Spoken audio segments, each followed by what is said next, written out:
जय हिंद दोस्तों, मैं आकाश वर्मा एक बार फिर आपके साथ इंडियन ज्योग्राफी को लेकर। तो आज हम लोग इंडियन ज्योग्राफी भारतीय भूगोल की दूसरी क्लास स्टार्ट करेंगे। पहली क्लास में हम लोगों ने सामान्य परिचय जाना था और जो ये दूसरी क्लास होगी इसमें आज जानेंगे कि कर्क रेखा भारत के कितने राज्यों से होकर गुजरेगी। तो सबसे पहले बात करते हैं कि कर्क रेखा भारत के कहां से होकर गुजरती है। तो याद रखेंगे कर्क रेखा भारत के लगभग मध्य से होकर गुजरती है। कुछ चीजें बेसिक मैं आपको हल्की सी बता दूं, जिन्होंने कभी भी ज्योग्राफी नहीं पढ़ी है और आज पहली बार पढ़ रहे हैं। ये मैंने पृथ्वी मान ली, पृथ्वी, और पृथ्वी को हम लोग वैसे ग्लोब बोलते हैं। क्या बोलते हैं? ग्लोब। याद रखेंगे ग्लोब। जो आपने ऑफिस वगैरह में पृथ्वी का एक स्ट्रक्चर देखा होगा जिसे घुमाते रहते हैं, है ना, उसे ही हम ग्लोब बोलते हैं। और ग्लोब की बात करें तो ग्लोब पर कुछ काल्पनिक रेखाएं बनाई गई। जैसे इसके बीचों बीच अगर मैं रेखा खींच दूं तो इसको बोलते हैं 0 डिग्री भूमध्य रेखा। क्या बोलते हैं? 0 डिग्री भूमध्य रेखा। नेक्स्ट अगर मैं आगे बात करूं, इसके ऊपर जाएंगे तो ऊपर एक होता है 23.5 डिग्री, 23.5 डिग्री उत्तर। अगर मैं नीचे की बात करूंगा तो अगर इसके नीचे हम लोग जाते हैं तो ये होता है 23.5 डिग्री साउथ। ये नॉर्थ, ये साउथ। तो सुनिए, बस इतनी ही बात कर लेते हैं कि इसको बोलते हैं भूमध्य और इसको बोलते हैं कर्क रेखा। ठीक। और भारत लगभग यहां इस प्रकार से अवस्थित है। जब वर्ल्ड ज्योग्राफी पढ़ रहे होंगे तो उसमें और भी हम लोग डिटेल में जान रहे होंगे। बस मैंने अभी इतना बताया कि पृथ्वी पर एक काल्पनिक रेखा खींची गई 23.5 डिग्री नॉर्थ, उसी को बोला जाता है कर्क रेखा। क्लियर है? तो सुनो, मैंने कहा कि भारत से कर्क रेखा लगभग मध्य से होकर गुजरती है। और मैं अगर मध्य से यहां पे गुजारूं, हाँ हाँ बोल, अगर मैं यहां मध्य से गुजारूं तो सुनना ध्यान से कि हम लोग ये इस प्रकार से मध्य से गुजार रहे होंगे। जरा सा ऊपर लाइन हो गई, इसको नीचे करता हूं।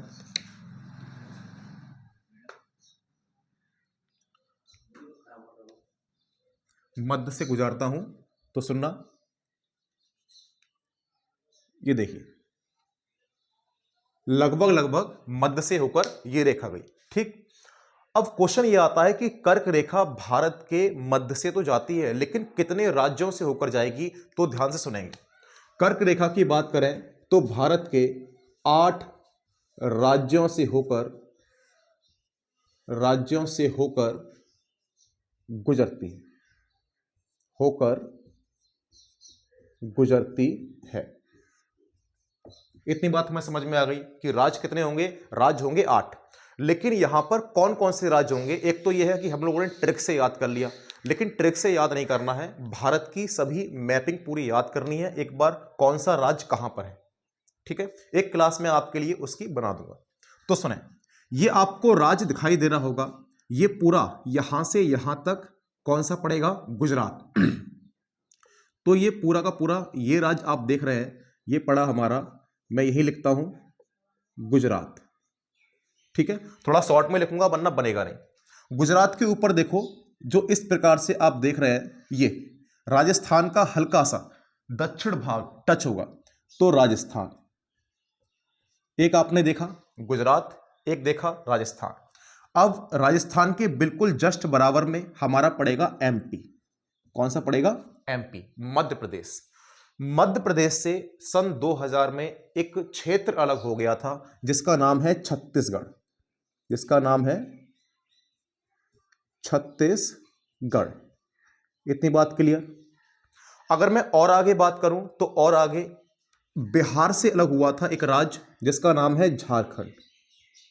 झारखंड। इतनी बात क्लियर है कि एमपी, एमपी के बाद छत्तीसगढ़, छत्तीसगढ़ के बाद झारखंड, उसके बाद जो ये लोकेशन रहेगी ये पश्चिम बंगाल की रहेगी। किसकी रहेगी? पश्चिम बंगाल। ठीक, आगे दो राज्य और होंगे। एक आप ये दिखाई दे रहा होगा आपको, ये है सिक्किम, ये है सिक्किम। ठीक, सॉरी सिक्किम नहीं, त्रिपुरा। ये जो आपको राज्य दिखाई दे रहा है ये आपका क्या होगा? त्रिपुरा। सिक्किम तो ऊपर है, त्रिपुरा। और त्रिपुरा के बाद जो ये दिखाई दे रहा है आपको, ये है मिजोरम, मिजोरम। अब सुनिए, आप गिन लीजिए, 1 2 3 4 5 6 7 8। इस प्रकार से हमारे 8 राज्यों से कर्क रेखा होकर गुजरती है।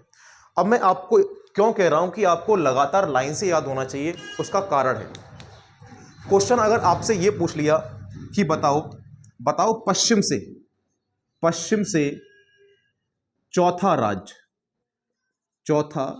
राज्य, मैंने कहा पश्चिम से चौथा राज्य जो कर्क रेखा से गुजरता है। तो अब पश्चिम तो इधर है, पूरब इधर है। अगर आपने ट्रिक से याद किया है, ट्रिक में एक लगातार लाइन से नहीं है ना, तो सुनिए, पहला, दूसरा, तीसरा, चौथा। तो चौथा राज्य कौन सा पड़ेगा? छत्तीसगढ़ पड़ेगा पश्चिम से। अगर वहीं मैं कह दूं कि तीसरा राज्य पश्चिम से थर्ड, तो पश्चिम से थर्ड अगर आपको लगातार याद है तो आप बता देंगे, पहला, दूसरा, तीसरा, मतलब एमपी, मध्य प्रदेश। इतनी बात क्लियर है? तो दोस्तों, ये तो रही 8 राज्यों की बात, लेकिन सबसे महत्वपूर्ण बात मैं करने वाला हूं यहां शहरों से। मैंने शहर पहले ही लिख दिए हैं, इसकी बारे में जानकारी लेंगे। क्या लेंगे? तो सुने, भारत का ऐसा कौन सा शहर है जो कर्क रेखा के सबसे नजदीक है? कर्क रेखा के सबसे नजदीक है। क्या यह रेखा सबको पता है? 23.5 डिग्री नॉर्थ है। कितनी है? 23.5 डिग्री नॉर्थ। अब जो भी राज्य, जो भी शहर बिल्कुल कर्क रेखा के किनारे पर होगा, कहां पर होगा? कर्क रेखा के किनारे पर होगा, उसे ही हम कहेंगे कि ये सबसे नजदीक है, ये सबसे नजदीक है। तो आइए जानते हैं किस प्रकार से हम लोग नजदीक शहरों को देख सकते हैं, उसकी लोकेशन पहचान सकते हैं। अक्षांश मैं आपको बता चुका हूं किस प्रकार से होते हैं। एक वीडियो में मैं आपको पूरा वर्ल्ड ज्योग्राफी पढ़ाऊंगा, उस समय आपको पूरे अक्षांश के बारे में बता दूंगा। तो सुनिए, अगर मैं भोपाल की बात करूं तो भोपाल कहां पर स्थित है? तो भोपाल 23 डिग्री 25 मिनट। बात को सुनना, क्या लिखा हुआ है? 23 डिग्री 25 मिनट, मतलब 23 से हल्का सा ऊपर जाएंगे, यहां है ना 23.5, तो मतलब सॉरी हल्का सा नीचे रहेंगे तो 23 डिग्री 25 मिनट। इसका मतलब इस रेखा से हल्का नीचे रहेगा। तो आप देख सकते हैं भोपाल की स्थिति यहां कहीं होगी। तो देखो एमपी का जो भोपाल है, मैं यहीं आपको लिखता हूं, एमपी का जो भोपाल है वो लगभग कर्क रेखा से टच कर रहा है। वो कहां से हमने पहचाना? वो पहचाना यहां से। ये हमें याद करनी पड़ेंगी लोकेशन, क्योंकि ये एग्जाम में पूछी गई है। पीसीएस, आरओ, एआरओ, इन बड़े बड़े एग्जाम में पूछा गया है, इसलिए हमें याद करना पड़ेगा। तो 23 डिग्री 25 मिनट।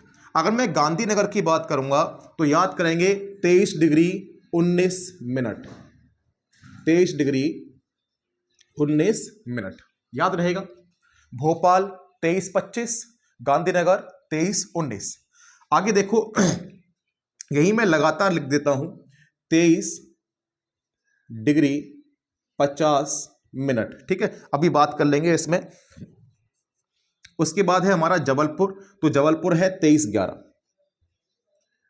Degree 11 minute. उसके बाद उज्जैन की बात करेंगे 23 डिग्री 9 मिनट। उसके बाद कोलकाता की बात करेंगे तो 22 डिग्री 30 मिनट। उसके बाद नागपुर की बात करेंगे 21 डिग्री 9 मिनट। उसके बाद अहमदाबाद की बात करेंगे 23 डिग्री 2 मिनट। उसके बाद वाराणसी की बात करेंगे 25 डिग्री 18 मिनट। तो दोस्तों अब इस प्रकार से हम लोग लोकेशन पहचान सकते हैं। और किस प्रकार से पहचानेंगे कि कर्क रेखा के सबसे पास में शहर कौन सा है।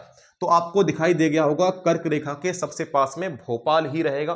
भोपाल के बाद कौन सा कर्क रेखा को टच करता है? भोपाल तो सबसे ज्यादा टच करता ही है ना, वो एमपी में है। लेकिन उसके बाद कौन सा? तो ध्यान देंगे गुजरात का गांधीनगर। गुजरात का गांधीनगर, जो गुजरात है तो गुजरात का यहां गांधीनगर पड़ेगा। आप देख सकते हैं 23 डिग्री 19 मिनट। ये कैसे पहचाना? तो ये पहचाना ऐसे, मैं लिख दूं ये 23 23.5 है ना, 23.5 है ना, इस प्रकार से। तो सुनिए कैसे पहचानेंगे। भोपाल को देखो 23-25, भोपाल 23-25। अब जरा बताइए, अगर मुझे कर्क रेखा तक जाना है तो मुझे कितना और चलना पड़ेगा? तो मुझे मात्र और मात्र 5 मिनट चलना पड़ेगा। यह कहानी आपको समझ में आ गई होगी। 23 पे तो है ही, ये 30 पर स्थित है, लेकिन मुझे 5 और इसमें अगर जोड़ दूं तो मैं 30 पे पहुंच जाऊंगा, कर्क रेखा पे पहुंच जाऊंगा, है ना। वहीं बात करूं गांधीनगर की, तो गांधीनगर है 23-19, 23 डिग्री 19 मिनट। अब जैसे मैं 23 डिग्री 19 मिनट पे कहीं खड़ा हुआ हूं, यहां कहीं खड़ा हुआ हूं, है ना, और मुझे कर्क रेखा पर जाना है, तो आप इसको जोड़ लेंगे। कितना और जोड़ना पड़ेगा 30 तक जाने में? तो आपको दिखाई दे रहा होगा 1 और 10 11, मतलब 11 मिनट मुझे चलना पड़ेगा। और 11 मिनट की जो दूरी होगी, है ना, उसको ही मैं क्या कहूंगा कि भैया ये दूसरे स्थान पर है। इस प्रकार से हम इसमें देख लेंगे कौन सा दूसरे पर होगा, कौन सा तीसरे पर, कौन सा चौथे पर, है ना। लेकिन ये दोनों तो आपके इंपोर्टेंट ही हैं कि भोपाल और गांधीनगर सबसे नजदीक शहर है। तो दोस्तों कर्क रेखा कंप्लीट हो गई। और एक बात और आपको बता दूं,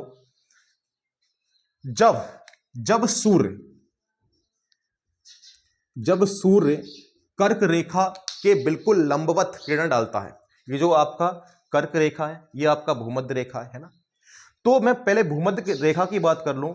अगर भूमध्य रेखा पर सूर्य की किरणें लंबवत हैं और उसके बाद अगर सूर्य की किरणें उत्तर की ओर जाती हैं, सूर्य की किरणें उत्तर की ओर जाती हैं, तो उत्तरी गोलार्ध में, ये कौन सा गोलार्ध है? उत्तरी गोलार्ध। तो उत्तरी गोलार्ध में दिन की अवधि बढ़ती जाती है। अगर सूर्य की किरणें दक्षिण की तरफ जाएंगी तो उसे कहेंगे दक्षिणावर्त, ठीक। तो दक्षिणी गोलार्ध में अगर सूर्य जा रहा है तो ध्यान देंगे कि वहां दक्षिणी गोलार्ध के देशों में दिन की अवधि बढ़ेगी। अभी हमारे अवधि कहां बढ़ रही होगी? अभी अवधि उत्तरी गोलार्ध में बढ़ रही होगी, क्योंकि सूर्य उत्तरायण हो चुका है। क्योंकि आप देख रहे हैं कि जाड़ों के मौसम के बाद धीमे धीमे सूर्य भूमध्य रेखा से ऊपर की तरफ उसकी किरणें पड़ती हैं, और इसीलिए हम कहते हैं कि अभी सूर्य कहां होगा? अभी सूर्य उत्तरायण होगा। तो दोस्तों आज की क्लास का लास्ट टॉपिक, आज दूसरी क्लास है, कल हम लोग तीसरी क्लास में पढ़ रहे होंगे। इसका अगला टॉपिक 82.5 डिग्री मानक रेखा, जहां से समय लिया गया। तो बात करेंगे कल। जय हिंद, जय भारत।